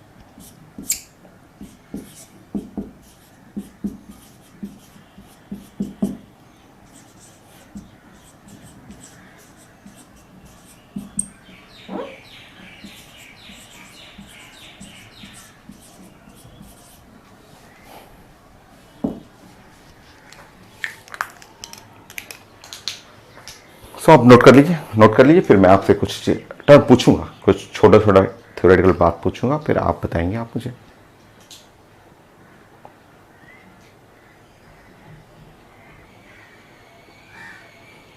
आपने नोट कर लिए। सो अल्फा को मैं ए पॉइंट से प्रोजेक्ट कर रहा हूं और स्पीड है वी, ये स्पीड वी है। So speed of alpha at point A point से जो far away from the nucleus, वो न्यूक्लियस से काफी दूर से मैं प्रोजेक्ट कर रहा हूं। मुझे बताएंगे अब, ये अल्फा को मैंने यहां से प्रोजेक्ट किया, उसको बोला कि आपको न्यूक्लियस के पास जाना है, न्यूक्लियस के एकदम पास जाना है। फर्स्ट क्वेश्चन कि अल्फा को यहां हाई स्पीड से प्रोजेक्ट किया, जब अल्फा इसकी तरफ जाना शुरू किया, धीरे धीरे धीरे धीरे जा रहा है, तो यहां से बता दीजिएगा, इस रास्ते में, ऊपर वाले रास्ते में स्पीड ऑफ अल्फा, ये जो स्पीड है ऐसे जाएगा, तो speed of alpha decreases increases constant. पहले ये बोलना है आपको। यहां से प्रोजेक्ट करूंगा, अल्फा ऐसे प्रोजेक्ट किया, जैसे जैसे अल्फा इधर जाएगा, स्पीड ऑफ अल्फा का स्पीड जैसे जैसे न्यूक्लियस के पास जा रहा है, इंक्रीजेज डिक्रीजेज कांस्टेंट। आंसर है speed of alpha will decreases. यहां से प्रोजेक्ट करेंगे, यहां से जाएगा, धीरे स्लो हो जाएगा और स्लो हो जाएगा और स्लो, धीरे धीरे स्लो हो जाएगा। लोग पूछते हैं क्यों सर, क्यों स्लो हुआ? Due to electrostatic repulsion. ये पॉजिटिव है और ये पॉजिटिव है, ये दोनों एक दूसरे को रिपेल करेगा। ये जैसे जैसे नजदीक जाएगा इसका रिपल्सन बढ़ते जाएगा, वो मना करेगा, एकदम मना कर देगा, क्योंकि ये प्लस चार्ज है, ये भी प्लस चार्ज है।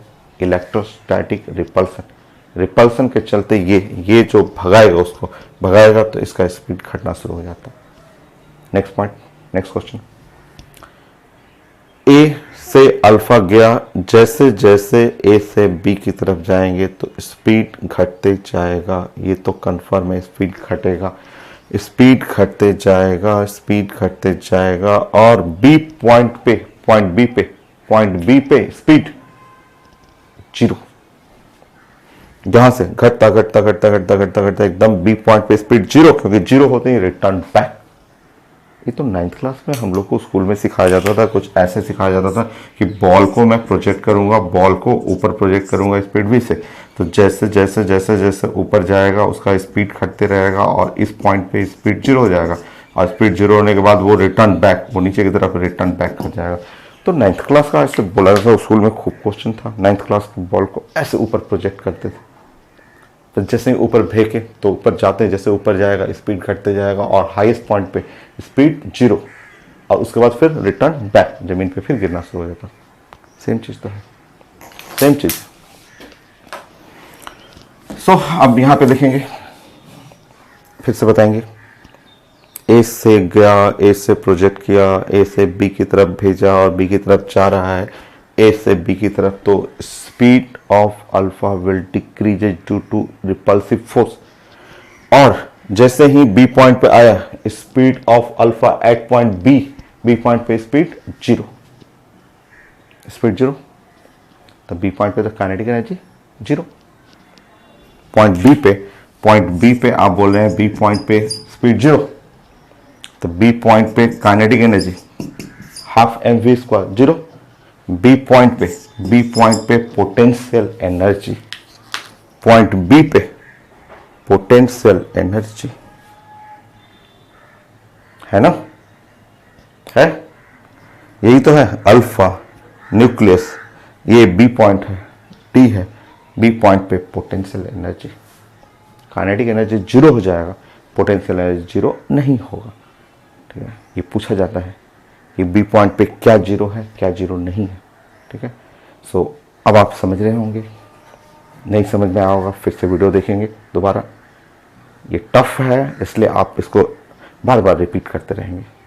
तो मैं ब्रेक करके एकदम छोटा छोटा चीजें समझा रहा हूं कि जैसे अल्फा यहां से गया, अल्फा जैसे जाएगा, ये alpha nucleus like charge, electrostatic repulsion, ये रेजिस्ट करेगा, न्यूक्लियस नहीं आने देगा, उसके चलते इसका स्पीड धीरे धीरे धीरे धीरे घटते जाएगा, घटते घटते घटते पॉइंट बी पे स्पीड जीरो, और उसके बाद बी के बाद रिटर्न बैक, पीछे भागेगा, फिर से वापस लौट आएगा।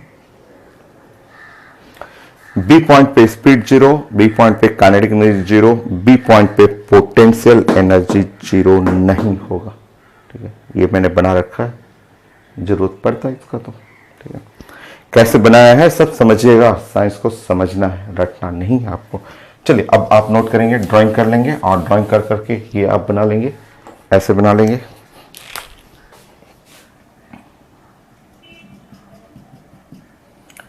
Speed at point B, B point पे स्पीड तो जीरो होगी। So kinetic energy at point B, kinetic energy क्या होता है तो half M V square, kinetic energy zero. Now next the potential energy at point B, ये है सामने पड़ा हुआ है, लिखा हुआ, तो 1/4 pi epsilon not, so 2E into Z E, Q1 Q2 2E into Z E by T होगी। नोट करेंगे इसको और लिखिए, यहाँ पे स्टेटमेंट भी लिख लीजिएगा।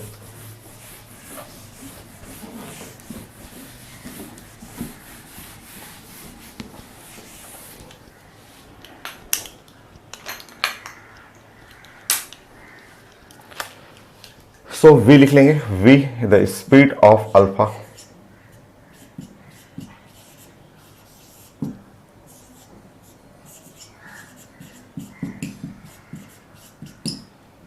Eight point A, point A पे speed of alpha at point A. So kinetic energy at point A, so kinetic energy at point A करेंगे तो वो हाफ और एम और वी स्क्वायर, के लिखते हैं, के the kinetic energy at point ए,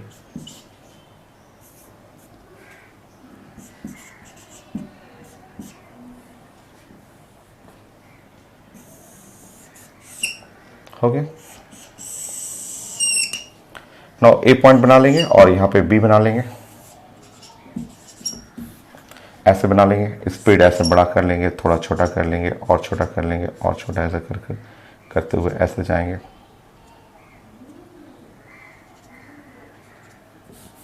और ये बी पॉइंट पे ऐसे आते ही speed of point B equal to zero. तो यहाँ स्पीड हाई है, बट स्पीड जैसे से नजदीक जाइएगा स्पीड डिक्रीज। ठीक है, तो ऐसे स्पीड का एरो थोड़ा छोटा छोटा छोटा करते हुए बी पॉइंट पे जीरो कर लेंगे।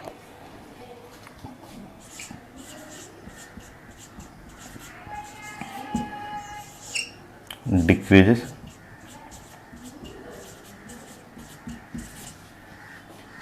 Due to electrostatic repulsion,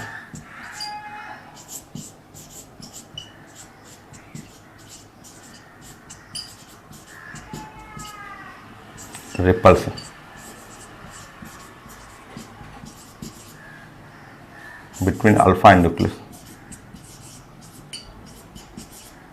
alpha and nucleus।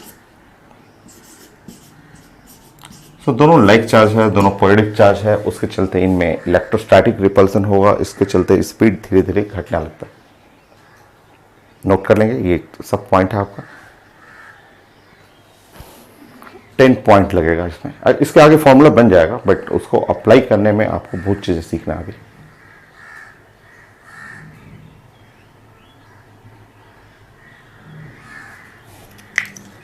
और अब नोट करेंगे, छोटा छोटा पॉइंट आता है कि बी पॉइंट पे क्या क्या आप सीख रहे हैं, बताइए तो, बता दीजिए। एट पॉइंट बी पे आपने क्या क्या सीखा? Speed at point B zero, B point पे स्पीड जीरो, जैसे जैसे चलते जाएगा स्पीड करते करते बी पॉइंट पे स्पीड जीरो हो गया।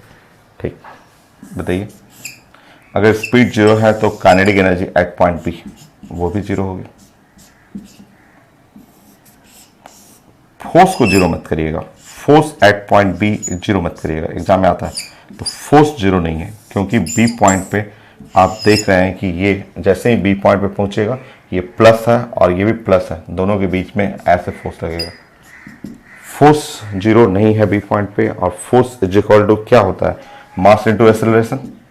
सो मास इनटू एक्सेलरेशन, तो एक्सेलरेशन भी जीरो नहीं होगा। A for acceleration at point B is not zero. तो ये सब पूछा जाता है आपको कि बी पॉइंट पे क्या जीरो है क्या जीरो नहीं है, ये फोर्स हुआ।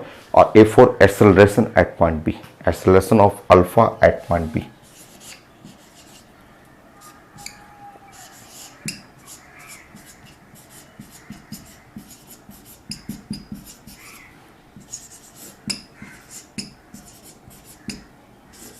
Point B. तो ये था रिजल्ट। ये सब चीजें जानना था कि जस्ट अल्फा जब प्रोजेक्ट करेंगे तो स्पीड घटेगा धीरे धीरे, इसलिए कि आपका इलेक्ट्रोस्टैटिक रिपल्सन के चलते बी पॉइंट जहां से वो रिटर्न बैक करेगा बी पॉइंट पे स्पीड जीरो होगा। फोर्स जीरो नहीं है, एक्सेलरेशन जीरो नहीं है, स्पीड जीरो है तो काइनेटिक एनर्जी जीरो होगा, बट पोटेंशियल एनर्जी जीरो नहीं होगा। नेक्स्ट पॉइंट पे आपको रिजल्ट आ जाएगा, नेक्स्ट पॉइंट पे आप रिजल्ट कर सकते हैं। 5 पॉइंट लास्ट पॉइंट, बट अभी और सीखने के लिए तो बहुत चीज सीखना है। अभी 5 पॉइंट करेंगे।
आप फिगर बना लीजिए।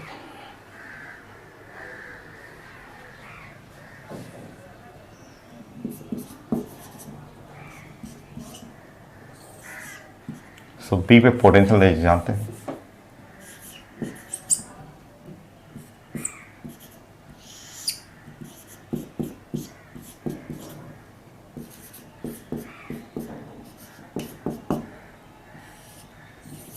सो नोट करिए जल्दी से।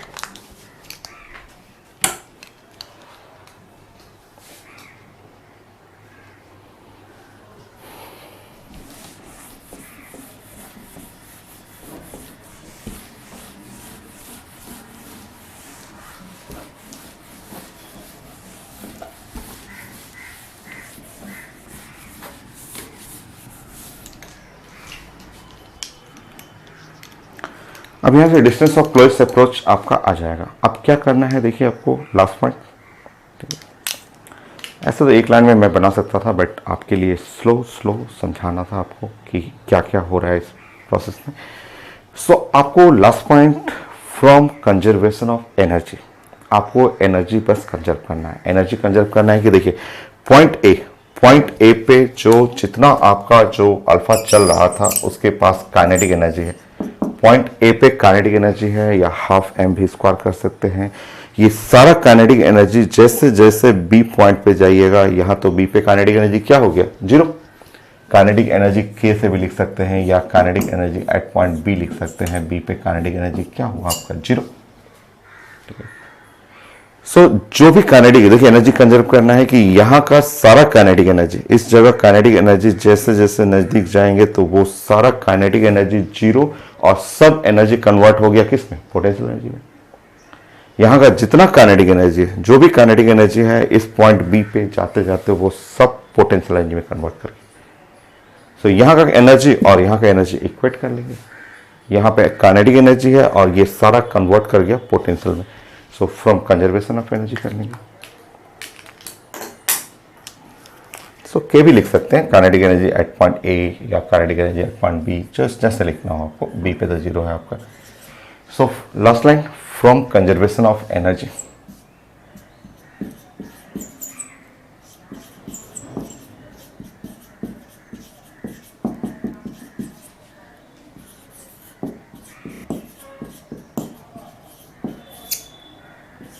at point A and B.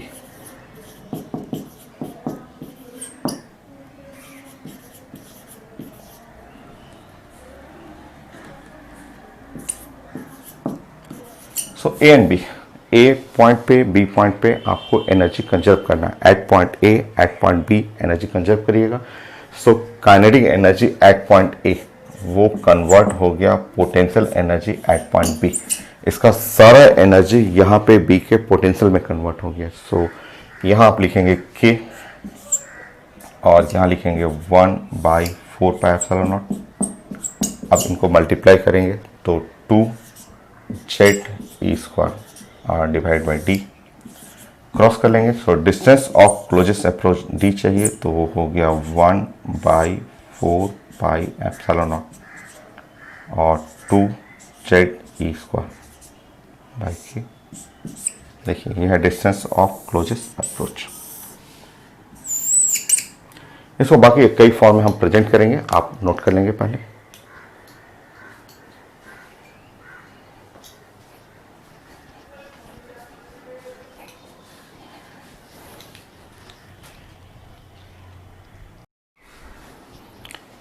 So next, इस फॉर्मूले में आप के को भी रिप्लेस कर सकते हैं। आप के को चाहे लिख सकते हैं स्पीड के फॉर्म में, k = ½ mv²। तो आप क्वेश्चन बनाने के लिए आप यहाँ पे रिप्लेस कर लेंगे, तो k = ½ और mv²। सो पुट कर लीजिए उसमें। So distance of closest approach का एक फॉर्मूला ये भी यूज कर सकते हैं, 1/4πε0। सो 2ZE², ½ mv²। ये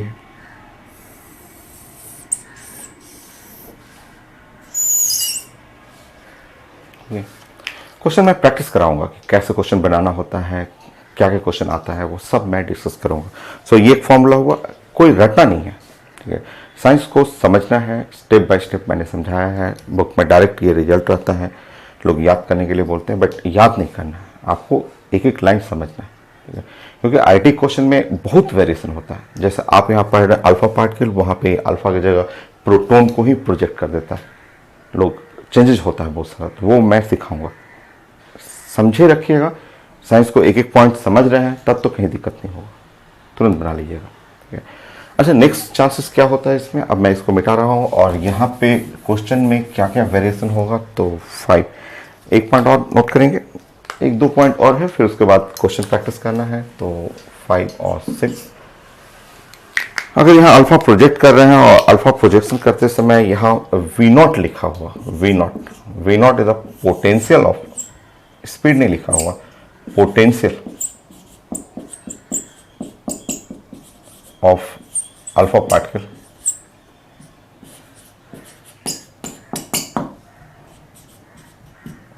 eight point A.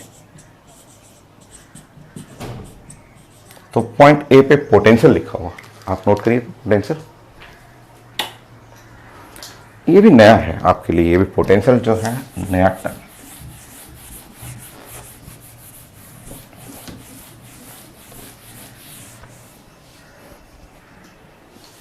So question में रहता है, इसे क्वेश्चन थोड़ा जल्दी बनता है, आप नोट करेंगे। मैं क्वेश्चन बनाने का मेथड समझाऊंगा। तो potential of alpha particle at point A, potential है V0 आप ले लेंगे। देखिए, एक काइनेटिक एनर्जी और पोटेंशियल में एक रिलेशन है जो बहुत इंपॉर्टेंट है, जो 12 में भी यूज होता है, 11th के अगले टॉपिक में भी, जिसमें आप फोटोइलेक्ट्रिक इफेक्ट पढ़ेंगे, काफ़ी यूज होगा। तो वो रिलेशन ये है कि kinetic energy K4 kinetic energy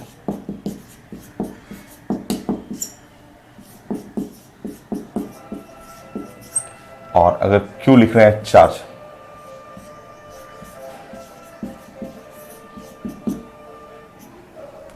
और V नॉट है पोटेंशियल।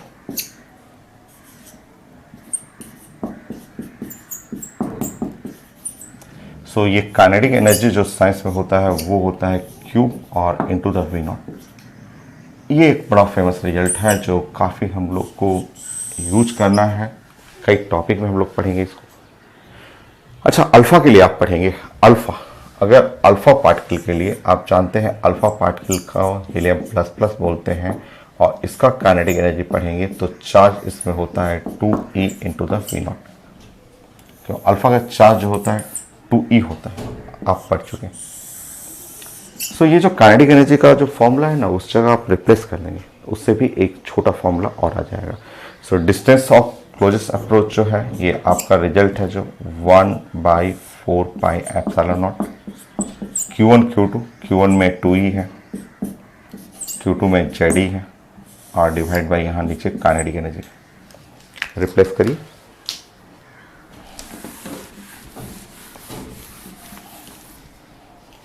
सो जैसे यहाँ रिप्लेस कर रहे हैं काइनेटिक एनर्जी 2eV नॉट,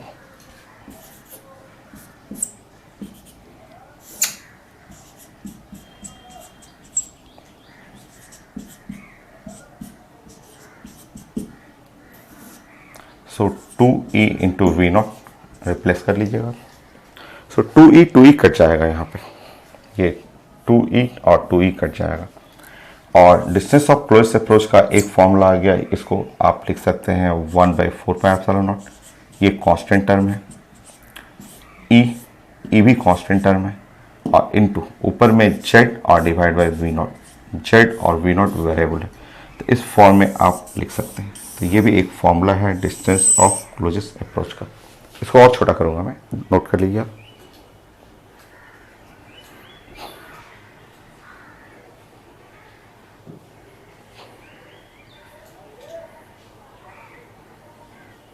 और छोटा होता है, ये और छोटा रहेगा।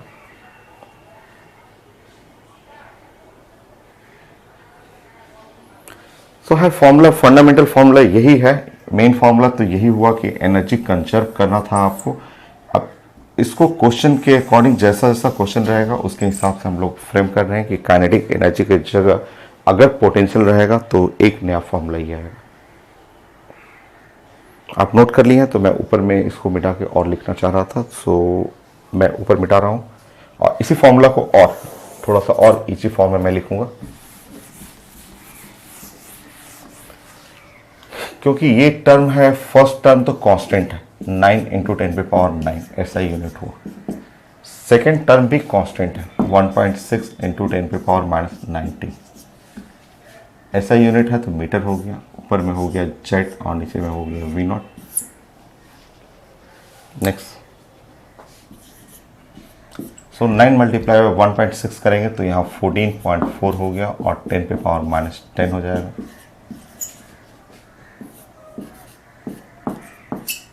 सो 10⁻10 को अगर रिप्लेस करेंगे तो एंगस्ट्रॉम आ गया।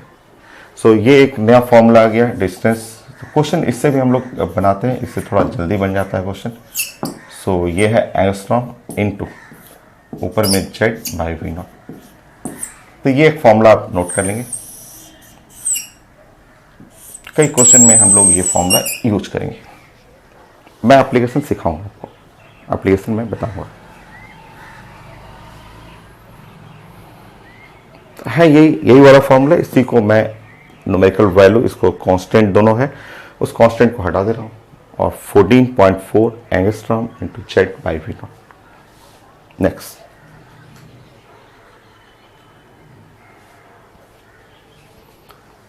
सो नेक्स्ट इसमें एक और रिजल्ट कर लेते हैं, फिर उसके बाद नेक्स्ट क्लास प्रैक्टिस करेंगे, बहुत सारा प्रैक्टिस करेंगे हम लोग।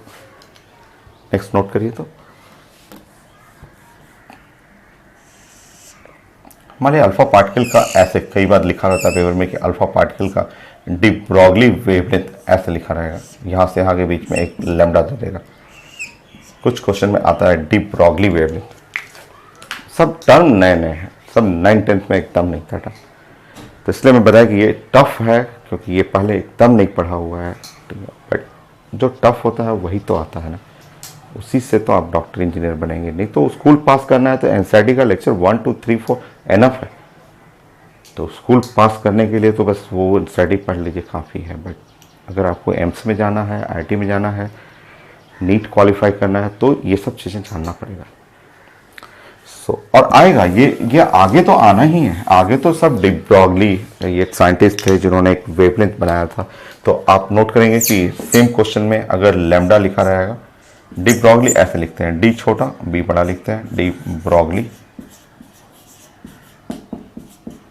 वेवलेंथ।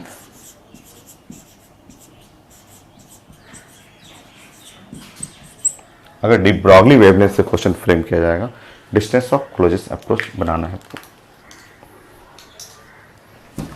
ड्राइंग नोट करेंगे। मैं आपको सिखाऊंगा, ये नया है सब आपके लिए।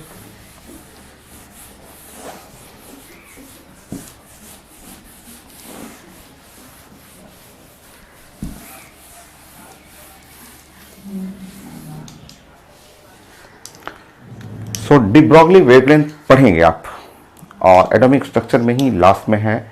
और इसमें आपको पढ़ना है नियरली 100 क्वेश्चन, जो फिजिक्स केमिस्ट्री दोनों का पार्ट है और बहुत ज़्यादा इंपॉर्टेंट है डी ब्रॉगली वेवलेंथ। तो मैं पढ़ाऊंगा, मैं 42 45 क्वेश्चन मैं करूंगा, बाकी रेस्ट क्वेश्चन आप करेंगे।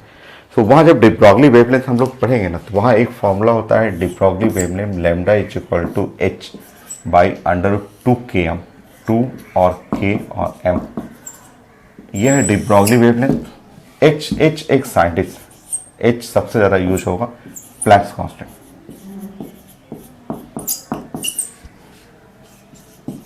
एच पहले आप पढ़ चुके हैं, जो क्योंकि डिफेक्ट ऑफ रदरफोर्ड मॉडल में एच म्यू आप पढ़े हुए थे। तो प्लैंक्स कांस्टेंट है, इनका वैल्यू होता है 6.6 इंटू 10⁻⁻34 और जूल इंटू सेकेंड, ऐसे ये इनका value H.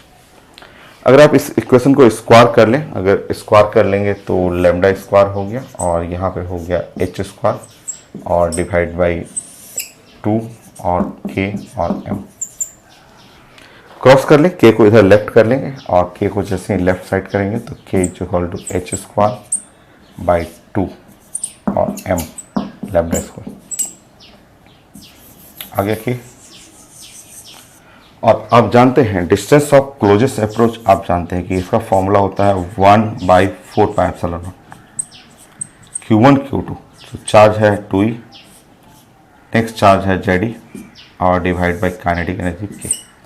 So Q1 Q2 by kinetic energy. So next यहाँ पे लिखेंगे 1/4πε0 Q1 2e, Q2 की जगह Ze और डिवाइड बाई k। k जो होता है वो H square by 2 m lambda square. देखिए एक नया फॉर्मूला हो गया।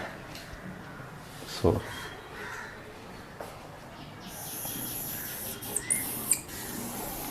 हो गया।